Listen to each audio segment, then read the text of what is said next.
بسم اللہ الرحمن الرحیم الحمد للہ رب العالمین والصلاة والسلام علی رسولہ الامین والعاقبۃ للمتقین اما بعد فاعوذ باللہ من الشیطان الرجیم بسم اللہ الرحمن الرحیم رب اشرح لی صدری ویسر لی امری واحلل عقدۃ من لسانی یفقہوا قولی۔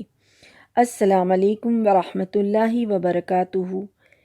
الحمدللہ اللہ سبحانہ وتعالیٰ کا عظیم فضل ہے کہ ہم لوگوں کو پھر ایک موقع ملا کہ ہم اللہ کے دین کا علم حاصل کریں، جو اللہ سبحانہ وتعالیٰ کی قربت کا ذریعہ بھی ہے۔ اللہم بارک لی ولکم، آمین یا رب۔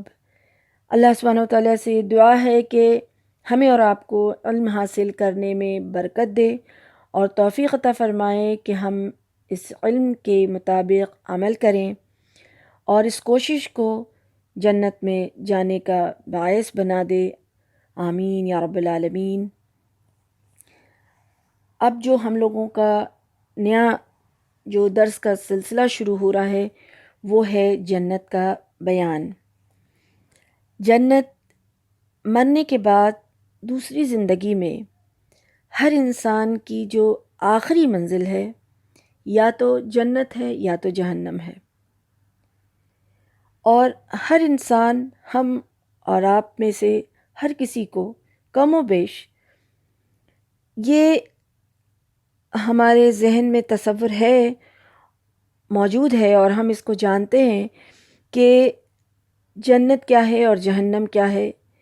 یعنی کہ جنت جو ہے وہ اللہ تعالیٰ پر ایمان لانے والوں اور نیک عمل کرنے والوں کو آخرت میں انعام و اکرام سے اللہ سبحانہ و تعالیٰ نوازیں گے اور وہ عیش و آرام کی زندگی بسر کرے گا، اور عیش و آرام کی اسی جگہ کا نام جو ہے وہ جنت ہے۔ اور اسی طرح سے جبکہ ایمان جو نہیں لانے والے ہیں اور ان کے برے عمل کرنے کی وجہ سے آخرت میں اللہ تعالیٰ مختلف قسم کے عذاب ان کو دے گا، اور وہ بہت ہی تکلیف کی زندگی بسر کریں گے، اور ان کو عذاب جو ملے گا اور اس تکلیف کی جو جگہ ہوگی اس جگہ کا نام جو ہے وہ جہنم ہے۔ جنت اور جہنم کے وجود اور ان کے بارے میں بہت ساری تفصیلات جو ہے وہ قرآن اور صحیح احادیث میں آئی ہے، اور اس کو من و ان تسلیم کرنے کی صرف ایک دلیل ہے، یعنی کہ اس کو جس طرح سے بتائی گئی ہے ویسا ہی، ویسے کا ویسے مان لینا، اس کی صرف ایک دلیل ہے، اور وہ دلیل ہے ایمان بالغیب۔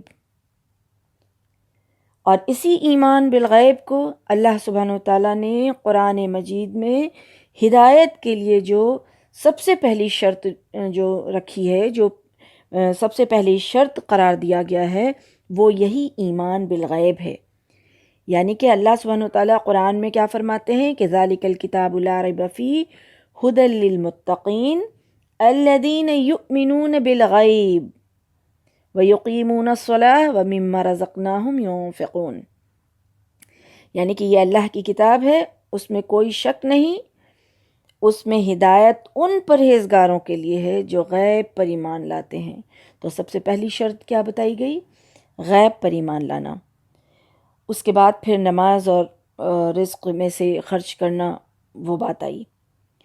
تو اس کا صاف مطلب کیا ہے کہ جس شخص کا ایمان بالغیب جتنا محکم ہوگا، جتنا پختہ ہوگا، جتنا اس کا یقین جو ہے وہ پکا ہوگا، وہ جنت اور جہنم کو بھی ویسا ہی مانے گا، اس کا جنت اور جہنم پر بھی یقین اتنا ہی محکم ہوگا اور اتنا ہی پختہ ہوگا۔ اور جس شخص کا ایمان بالغیب جتنا کمزور ہوگا، اس کا جنت اور دوزخ پر ایمان بھی اتنا ہی کمزور ہوگا۔ تو یہاں سمجھنا ہے کہ جس شخص کی عقل جنت یا جہنم کے وجود کو نہیں ماننے کے لیے تیار ہے یا اس میں شک ہے، تو ایسے شخص کو سب سے پہلے جو سمجھنے کی چیز ہے وہ کیا ہے کہ اپنی عقل کے بارے میں اس کو نہیں سوچنا ہے، بلکہ اس کو سوچنا کیا ہے کہ ایمان کی فکر کرنی ہے کہ اس کے اندر کیسا ایمان ہے۔ تو یہ تو بات ہو گئی ماننے کی۔ آج اس جنت اور جہنم کا علم حاصل کرنا ضروری اس لیے ہے، رسول اللہ صلی اللہ علیہ وسلم نے اللہ کے حکم سے جو تعلیمات دی، تو سب سے پہلے صحابہ کرام نے جو تعلیم حاصل کیا تو ان کا ایمان اتنا محکم تھا، ان کا یقین اتنا پختہ تھا کہ اس ایمان بالغیب میں محکم ہونے کی وجہ سے، یقین ان کا پختہ ہونے کی وجہ سے، ان کو جنت اور جہنم پر بھی اتنا ہی ایمان تھا، اتنا ہی یقین تھا، اور جس کی وجہ سے ہم جب ان کی سیرت کا مطالعہ کرتے ہیں تو ہمیں پتہ چلتا ہے کہ صحابہ کرام اپنی زندگی میں جنت کو پانے کے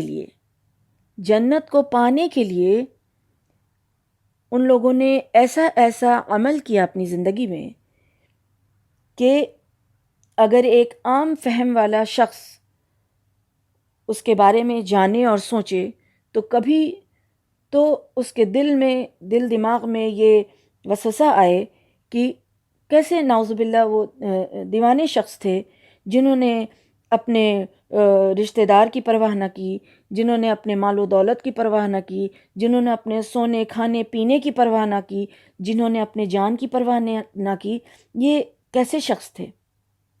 لیکن ان لوگوں نے کیوں نہیں کیا؟ سب کچھ قربان کیا اور قربان کرنے کے لیے تیار تھے، کیونکہ ان کا جو ہے ایمان بالغیب، یعنی غیب پر ان کا ایمان جو ہے وہ پکا تھا، محکم تھا، اور اس پر یقین ان کا زبردست تھا، جس کی وجہ سے وہ جنت پانے کے لیے سب کچھ دینے کے لیے تیار رہتے تھے، اور جہنم سے چھٹکارا پانے کے لیے، جہنم سے بچنے کے لیے وہ سب کچھ کر گزرنے کے لیے تیار رہتے تھے، یہاں تک کہ اپنی جان بھی دینے کے لیے وہ تیار رہتے تھے، اور ان لوگوں نے ایسا کیا، کر کے دکھایا، اور اللہ سبحانہ وتعالیٰ ان سے راضی ہوا۔ اور یہ مثال ہے ہم لوگوں کے لیے کہ ہم ان کی زندگی سے سیکھیں۔ اسی لیے قرآن میں بھی اللہ سبحانہ وتعالیٰ ایمان لانے کی جب بات کرتے ہیں تو یہ بتاتے ہیں کہ ایمان لاؤ جیسا کہ وہ لوگ ایمان لے کے آئے تھے، یعنی صحابہ کرام جیسا ایمان لے کے آئے تھے ویسا ایمان اللہ کو مطلوب ہے، ویسا ایمان اللہ سبحانہ وتعالیٰ کو مطلوب ہے۔ تو یہاں یہ بتانے کا مقصد ہے کہ جب تک ہم کسی چیز کو جانتے نہیں ہیں، کسی چیز کا اچھی طرح سے علم نہیں ہوتا ہے، تو پھر ہمارا یقین بھی جو ہے اس طریقے کا نہیں ہو پاتا ہے۔ تو صحابہ کرام نے علم حاصل کیا، رسول اللہ صلی اللہ علیہ وسلم سے تعلیمات حاصل کی، اور پھر اس پر جم گئے، اور ان کا یقین اتنا پختہ ہوا کہ ان لوگوں نے عمل اچھا کیا۔ تو ہم بھی انشاءاللہ پہلی چیز جو رسول اللہ صلی اللہ علیہ وسلم نے اللہ کے حکم سے جو ہم تک تعلیمات پہنچائی ہے، تو ہم بھی انشاءاللہ علم حاصل کریں۔ علم حاصل کرنے کے بعد اللہ سبحانہ وتعالیٰ سے دعا کریں کہ اللہ سبحانہ وتعالیٰ ہم لوگوں کو بھی وہ توفیق دے، ہدایت دے کہ ہم بھی جو ہے کوشش کریں کہ ہمارا عمل بھی علم کے مطابق ہو۔ آمین یا رب العالمین۔ دین کی بنیاد علم وحی پر ہے، یعنی قرآن اور سنت۔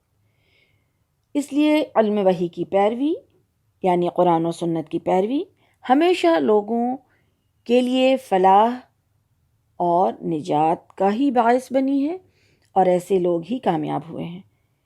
بلکہ اس کے مقابلے میں اگر علم وحی کے مقابلے میں اگر کوئی شخص عقل کی پیروی کرتا ہے اور اس کو چھوڑ کر کے کسی اور چیز کی پیروی کرتا ہے، تو پھر وہ ہمیشہ جو ہے گمراہی اور خسارے کا ہی باعث ان کے لیے بنا ہے، اور ویسے لوگ ناکام ہی ہوتے ہیں۔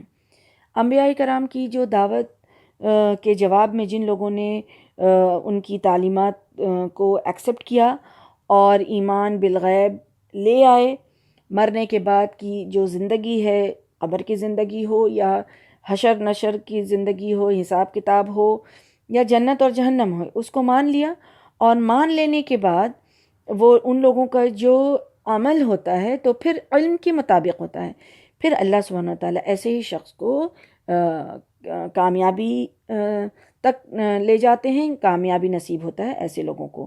اور جو لوگ ان تعلیمات کو عقل کی کسوٹی پر رکھتے ہیں تو پھر ایسے لوگ جو ہیں وہ ناکام ہوتے ہیں، نامراد ہو جاتے ہیں ایسے لوگ۔ تو جنت کے بیان میں، جنت کے متعلق قرآن حدیث میں جو باتیں آئی ہیں ہم ان کا علم حاصل کرنے کی کوشش کریں گے۔ سب سے پہلے دیکھیں گے کہ جنت کی شان، جنت کی کیا شان ہے، جنت کی نعمتوں کے بارے میں یا جنت کی خوبیوں کے بارے میں۔ اس دنیا میں رہ کر سمجھنا جو ہے مشکل ہے، سمجھ نہیں سکتا کوئی انسان، یہاں تک کہ ان کا تصور کرنا بھی جو ہے وہ ناممکن ہے۔ اور اس کے متعلق جو ہے مسلم کی روایت میں ہے کہ رسول اللہ صلی اللہ علیہ وسلم نے جنت کا حال ایک بار بیان کیا۔ جب وہ جنت کا حال بیان کر رہے تھے تو انہوں نے بے انتہا تعریف فرمائی، جنت کی بہت ہی تعریف فرمائی، اور آخر میں فرمایا کہ جنت میں ایسی ایسی نعمتیں ہیں جنہیں کسی آنکھ نے دیکھا نہیں، نہ کسی کان نے سنا کبھی ان کی تعریف، اور نہ ہی ان کا تصور کسی آدمی کے دل میں پیدا ہوا ہے، یعنی تصور بھی نہیں پیدا ہو سکتا اس کا، رسول اللہ صلی اللہ علیہ وسلم نے فرمایا۔ اچھا، جنت میں چھڑی برابر بھی جو جگہ دنیا میں وہاں ملتی ہے، جنت میں جو چھڑی برابر بھی جگہ ملتی ہے، تو دنیا اور اس میں موجود تمام نعمتوں سے وہ افضل ہے، یعنی یہ شان ہے جنت کی۔ اور اس کے بارے میں رسول اللہ صلی اللہ علیہ وسلم نے فرمایا کہ جنت میں چھڑی کے برابر جگہ دنیا اور دنیا کی ہر چیز سے بہتر ہے، بخاری نے اسے روایت کیا ہے۔ تو اسی طرح سے آتا ہے کہ جنت کی نعمتوں میں سے کوئی ایک نعمت ناخون کے برابر اس دنیا میں ظاہر ہو جائے تو زمین اور آسمان جو وہ روشن ہو جائے۔ سبحان اللہ، یعنی جنت کی نعمتوں میں سے کوئی ایک نعمت ناخون کے برابر کوئی ایک نعمت جو ہے دنیا میں ظاہر ہو جائے تو زمین اور آسمان جو ہے وہ روشن ہو جائے۔ سبحان اللہ۔ جنت میں موت ہوتی، کیونکہ موت کو تو موت آ جائے گی، جب دے دی جائے گی، جب انسان جو ہے وہ جنت اور جہنم میں پہنچ جائے گا تو پھر اللہ سبحانہ وتعالیٰ تو موت کو موت دے دیں گے۔ تو وہی فرمایا جا رہا ہے کہ جنت میں موت ہوتی تو جنتی لوگ جنت کی نعمتوں کو دیکھ کر خوشی سے مر جاتے، ایسی ایسی نعمتیں جو ہیں وہ جنت میں ہیں۔ رسول اللہ صلی اللہ علیہ وسلم نے فرمایا کہ قیامت کے روز موت ایک چتکبرے مینڈے کی شکل میں جنت اور جہنم کے درمیان کھڑی کر دی جائے گی اور اسے ذبح کیا جائے گا۔ جنتی اور جہنمی لوگ اسے دیکھ رہے ہوں گے۔ اگر خوشی سے مرنا ممکن ہوتا تو جنتی خوشی سے مر جاتے، اور غم سے مرنا ممکن ہوتا تو جہنمی جو ہے وہ غم سے مر جاتے، یعنی جنت کی خوشی اتنی بڑی خوشی ہوگی، جنت کی نعمت کو پا کر شخص جو ہے اتنا خوش ہوگا جس کو جنت ملے گا۔ تو جنت کی خوشبو 40 سال کی مسافت سے آگے جو ہے آگے سے آئے گی، 40 سال کی مسافت سے وہ آئے گی، آگے سے، اس کے بھی آگے سے آئے گی۔ اس کے متعلق رسول اللہ صلی اللہ علیہ وسلم نے فرمایا کہ بخاری میں یہ روایت آتی ہے کہ جس نے کسی ذمی کو یعنی ناحق قتل کیا وہ جنت کی خوشبو تک نہیں پائے گا، اور جنت کی خوشبو 40 سال کی مسافت سے آئے گی۔ جنت کی خوشبو کہاں تک پھیلے گی؟ 40 سال کی جو سفر انسان کرتا ہے تو جتنی دوری طے کرتا ہے اتنی مسافت اتنی دور سے جو ہے اس کی خوشبو آئے گی جنت کی۔ سبحان اللہ، یہ جنت کی شان ہے۔ جنت کی تمام چیزیں، جنت کی تمام اشیاء جو ہیں دنیا کی تمام چیزوں سے اعلیٰ اور افضل ہیں، صرف نام ایک جیسا ہے۔ یعنی دنیا میں جن چیزوں کو ہم لوگوں کے لیے یہ بتایا گیا ہے کہ یہ ایسا پھل ہوگا، ایسا ریشم ہوگا، اور ایسے جو ہے باغ ہوں گے اور ایسے نہریں ہوں گی، لیکن یہ ساری چیزیں نام ایک جیسا ہوگا، لیکن ہر چیز یا تو کھانے کی چیز ہے، یا پھر پہننے کی چیز ہو، یا پھر آرام کی جو بھی چیز ہے، تو وہ اس کے کوالٹی اور اس کے کوانٹٹی میں، دونوں ہی چیز میں آسمان اور زمین کا فرق کہہ سکتے ہیں کہ اتنا زیادہ فرق ہے. یعنی نام صرف تاکہ ہم پہچان سکیں اور ہم جان سکیں، ہم اور انسانوں کا جو ہے رغبت اس طرف آئے، ورنہ دونوں جو ہے وہ مختلف ہوگا. جیسے پھلوں کے بارے میں، میووں کے بارے میں آتا ہے تو وہ مختلف ہوگا، اس کا ذائقہ، اس کی خوشبو، اس کا جو ساری چیزیں جو ہے وہ الگ ہوگا، اور وہ دائمی ہوگا، کبھی ختم نہیں ہونے والا ہوگا. تو صرف نام ایک جیسا ہے. اس کے متعلق ہے کہ حدیث میں آتا ہے کہ رسول اللہ صلی اللہ علیہ وسلم نے فرمایا کہ جنت کی کوئی چیز بھی دنیا کی چیزوں سے نہیں ملتی سوائے ناموں کے. یعنی نام ایک جیسا ہوگا، چیز ایک جیسی نہیں ہوگی، اس میں بہت فرق ہوگا. اچھا، جنت کی شان یہ بھی ہے کہ ساری زندگی دکھوں اور مصیبتوں میں بسر کرنے والا شخص جب جنت کی ایک جھلک دیکھے گا تو دنیا کے سارے دکھ اور غم بھول جائے گا. سبحان اللہ. اس کے متعلق رسول اللہ صلی اللہ علیہ وسلم فرماتے ہیں کہ قیامت کے روز ایسے شخص کو بلایا جائے گا جس کا جہنم میں جانا طے ہو چکا ہوگا. دنیا میں اس نے بڑی عیش و عشرت کی ہوگی. اسے دوزخ میں ایک غوطہ دیا جائے گا اور اسے پوچھا جائے گا، اے ابن آدم، کیا دنیا میں تم نے کوئی عیش و عشرت دیکھی؟ کبھی دنیا میں تمہارا یعنی جو نعمتوں سے پالا پڑا تمہیں؟ تو وہ کہے گا کہ اے میرے رب، تیری قسم کبھی نہیں. پھر ایک آدمی کو بلایا جائے گا جو جنتی ہوگا، لیکن دنیا میں بڑی تکلیف کی زندگی بسر کی ہوگی. اسے جنت میں ایک غوطہ دیا جائے گا اور اسے پوچھا جائے گا، اے ابن آدم، کبھی دنیا میں تو نے کوئی تکلیف دیکھی یا رنج و غم سے کبھی تمہارا واسطہ پڑا تھا؟ وہ کہے گا، اے میرے اللہ، اے میرے رب، تیری قسم کبھی نہیں.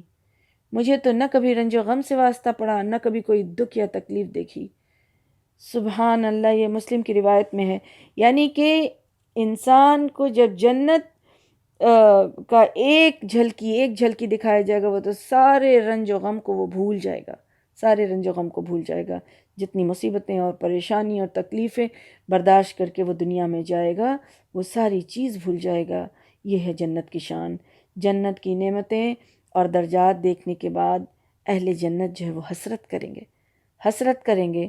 اس کے متعلق کیا ہے کہ رسول اللہ صلی اللہ علیہ وسلم فرماتے ہیں کہ اہل جنت کو کسی چیز پر اتنی حسرت نہیں ہوگی جتنی اس لمحے پر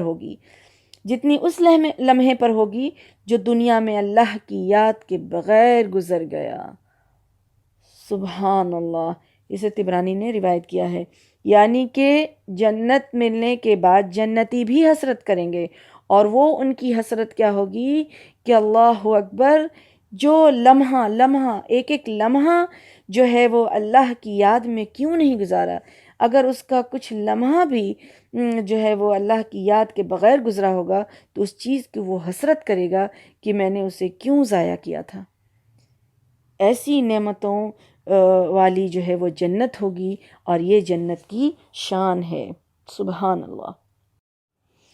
تو دنیا میں انسان کو چاہیے کہ ایک پل کی قدر کرے، اللہ سبحانہ وتعالیٰ کی مرضی کے مطابق اس کو گزارے، اور اللہ سبحانہ وتعالیٰ کے دین کے لیے گزارے، اور اس کو ضائع نہ کرے. ایک پل کی قیمت کو سمجھے اور اس کو ضائع نہ کرے. اب آئیے دیکھتے ہیں ہم لوگ جنت کا نام. جو جنت اتنی شان والا ہے، اس جنت کے کچھ نام کو ہم لوگ جانتے ہیں کہ کیا ہے.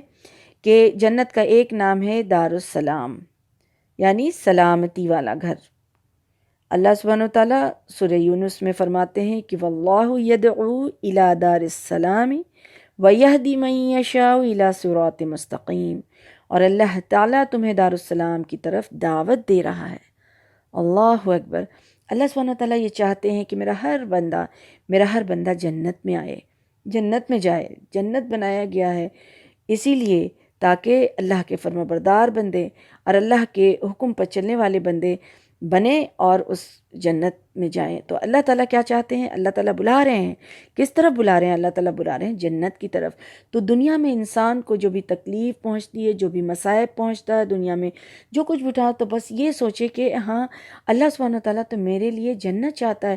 یہ دنیا تو کیا، یہ دنیا کی تو تکلیف، اگر ہم آخرت کو دیکھیں تو دنیا کی تکلیف آخرت کی تکلیف سے بہت کم درجے کا ہے، اور دنیا کی تکلیف ختم ہونے والی ہے، جبکہ آخرت کی تکلیف جو ہے وہ ہمیشہ ہمیشہ ہمیشہ کے لیے ہوگی، جس کو تکلیف ملے گی۔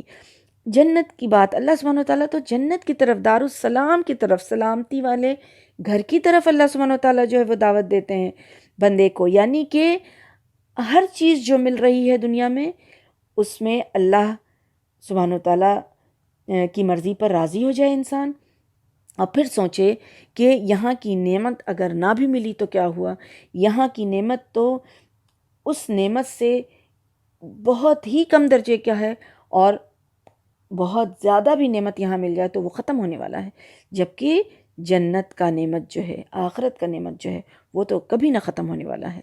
تو اللہ سبحانہ وتعالیٰ اسی کی طرف اپنے بندے کو بلاتے ہیں، کہ دارالسلام کی طرف، سلامتی والے گھر کی طرف۔ دوسرا نام کیا ہے؟ جنت کا دوسرا نام ہے دارالمتقین، یعنی کہ متقی لوگوں کے لیے، پرہیزگار لوگوں کے لیے، جو بچ بچ کر کے، سوچ کے، سمجھ کے قدم اٹھاتا ہے، زندگی گزارتا ہے، تو ایسے لوگوں کے لیے جو ہے جنت ہے، اور ان جنت کا نام ہے دارالمتقین، یعنی متقی لوگوں کا گھر اس کو کہا جاتا ہے۔ پھر اب تیسرا نام کیا ہے؟ دارالقرار، یعنی قرار پانے کی جگہ، آرام کرنے کی جگہ، عیش کرنے کی جگہ تو جنت ہے، وہ ہے قرار پانے کی جگہ۔ اور اس کے متعلق سورہ مومن میں اللہ سبحانہ تعالیٰ فرماتے ہیں کہ اے میری قوم کے لوگوں، یہ دنیا کی زندگی تو بس چند روز کی ہے، قرار کی جگہ تو آخرت ہی ہے۔ دارالقرار کا ذکر آیا ہے۔ جنت کا اور چوتھا نام ہے امن کی جگہ، یعنی مقام امین، امن کی جگہ، اور اس کے بارے میں آتا ہے سورہ دخان میں کہ ان المتقین فی مقام امین، امن والی جگہ میں، فی جنات وعیون، بے شک متقی لوگ امن کی جگہ میں ہوں گے، باغوں اور چشموں میں ہوں گے۔ تو امن کی جگہ، چین کی جگہ، سکون کی جگہ کون سی جگہ ہے؟ جنت ہے۔ تو پھر آتا ہے جنت کے ناموں میں سے ایک نام ہے دارالآخرہ، یعنی آخرت کا گھر۔ آخرت کا گھر، آخرت کا گھر ہی بہتر ہے ان لوگوں کے لیے جنہوں نے تقوی اختیار کیا۔ کیا تم لوگ عقل سے کام نہیں لیتے؟ سورہ یوسف میں اللہ سبحانہ وتعالیٰ فرماتے ہیں، یعنی آخرت کا گھر بہتر ہے اس دنیا کے گھر سے، آخرت کا گھر بہتر ہے۔ اور یہ کن لوگوں کے لیے ہے؟ جو لوگ تقوی اختیار کرتے ہیں، پرہیزگاری اختیار کرتے ہیں، جو اللہ سبحانہ وتعالیٰ کے سامنے جواب دہی کا احساس رکھتے ہیں، ان لوگوں کے لیے۔ اور یہی پوچھا جا رہا ہے کہ کیا تم عقل سے کام نہیں لیتے؟ عقل کرو اور اس زندگی میں سوچ سمجھ کے قدم اٹھاؤ، اور آخرت پر اپنی نظر رکھو کہ اللہ سبحانہ وتعالیٰ کے سامنے کیا جواب دو گے۔ جب یہ احساس رکھو گے تو پھر تمہارے لیے ایک اس پر عمل کرو گے، تو پھر تمہارے لیے اللہ کی رحمت جو ہے آئے گی تمہارے لیے، اور پھر آخرت کا گھر جو وہ بہتر ہے، وہاں جو تم کو گھر ملے گا۔ دنیا میں گھر بنانے کے لیے انسان کتنا محنت کرتا ہے، کتنی مشقت کرتا ہے، کتنی جد و جہد کرتا ہے۔ آخرت کا گھر جو بہتر ہے، وہاں کے گھر بنانے کی فکر کرنی چاہیے، تاکہ ہمیشہ کے لیے آرام کی زندگی گزارے انسان۔ جنت کو جنات النعیم بھی کہا جاتا ہے، یعنی نعمتوں والی جنت، نعمتوں سے بھری ہوئی جنت۔ اور سورہ واقعہ میں ہم لوگ پڑھتے ہیں کہ اور آگے والے تو آگے والے ہی ہیں، وہی تو مقرب ہیں، نعمت بھری جنتوں میں وہی لوگ رہیں گے، یعنی فی جنات النعیم، نعمتوں والی جنت میں رہیں گے۔ اب جنت کا اور ایک نام کیا ہے؟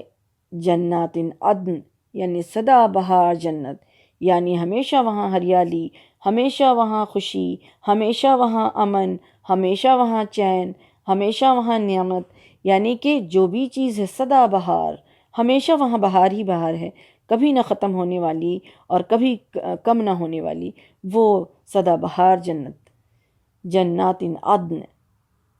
اس کے متعلق آتا ہے سورہ کہف میں، سورہ کہف میں اس کے بارے میں آتا ہے اولئک لہم جنات عدن تجری من تحتها الانہار۔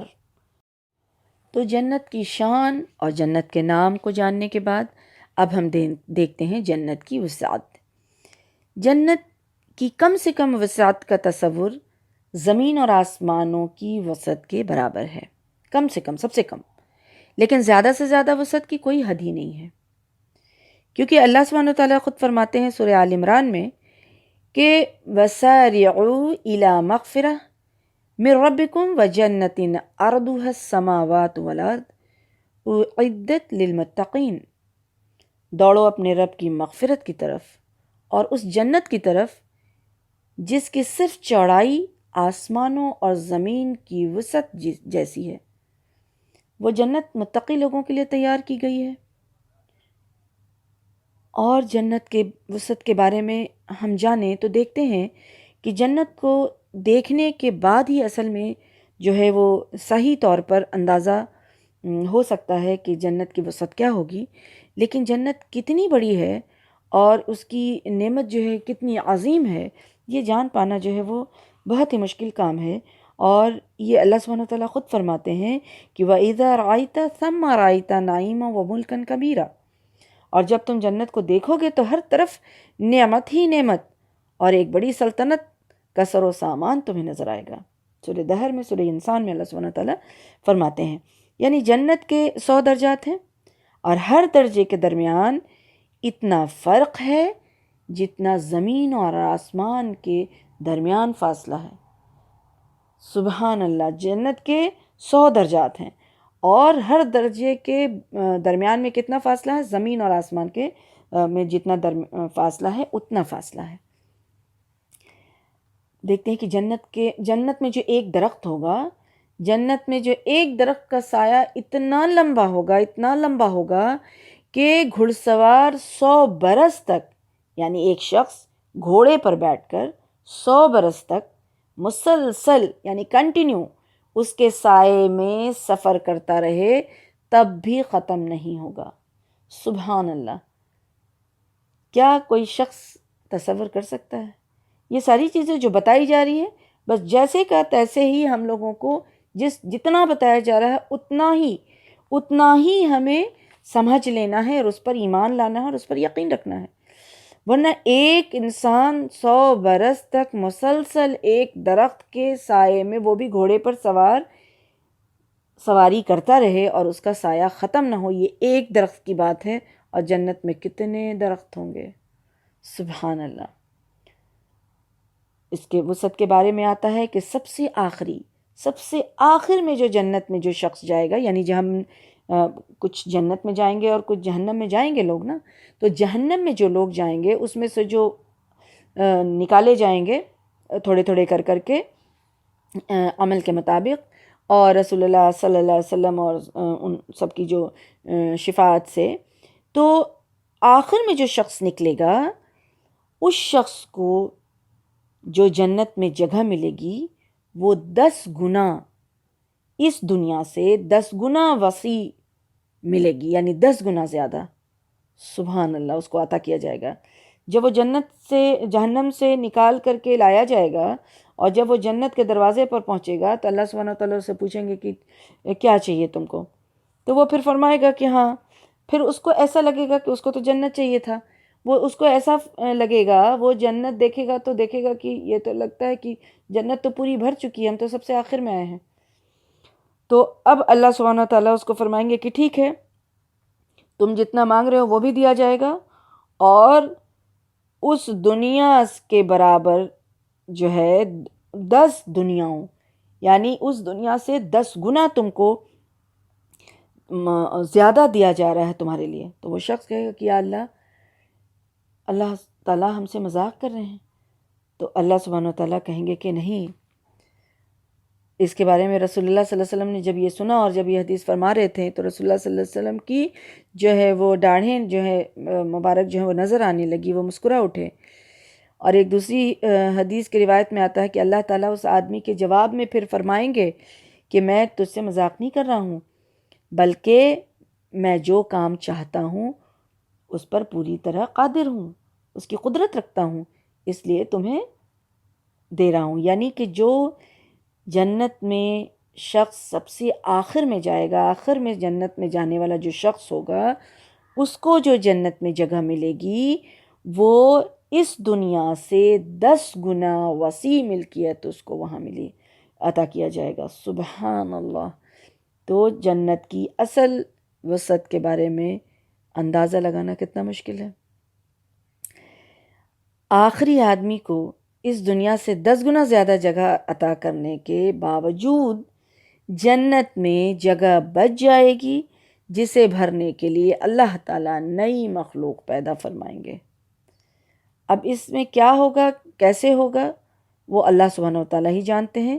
مسلم شریف کی روایت میں آتا ہے کہ حضرت انس رضی اللہ عنہ کہتے ہیں کہ رسول اللہ صلی اللہ علیہ وسلم نے فرمایا کہ جنت میں اتنی جگہ اللہ چاہے گا خالی رہ جائے گا، یعنی کہ جتنی جگہ اللہ سبحانہ وتعالیٰ چاہے گا وہ خالی رہ جائے گا، اور پھر اللہ تعالیٰ اس کے لیے دوسری مخلوق پیدا فرمائے گا جس سے وہ چاہے گا۔